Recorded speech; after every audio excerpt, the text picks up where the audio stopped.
شیخ الاسلام مفتی محمد تقی عثمانی صاحب کا تعارف۔ نام محمد تقی عثمانی، پیدائش 1943 عیسوی، ہندوستان میں ان کی پیدائش ہے۔ والد مفتی اعظم پاکستان مفتی محمد شفیع عثمانی صاحب اور ان کے بڑے بھائی مفتی اعظم پاکستان مفتی رفیع عثمانی صاحب۔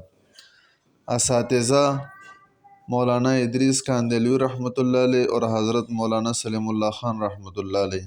خدمات: پاکستان کے عدالت عظمیٰ کے چیف جسٹس رہے ہیں، مجمع الفقہ الاسلامی جدہ کے نائب رئیس ہیں، وفاق المدارس العربیہ پاکستان کے صدر ہیں، دارالعلوم کراچی کے محتمم ہیں، پاکستان کے مفتی اعظم ہیں، عظیم اسکالر ہے، عظیم مصنف ہے، 500 سے زیادہ عربی، اردو اور انگلش میں کتابیں لکھی ہیں، اور اس کے علاوہ دینی، ملی، ملکی خدمات سرانجام دیتے رہے ہیں۔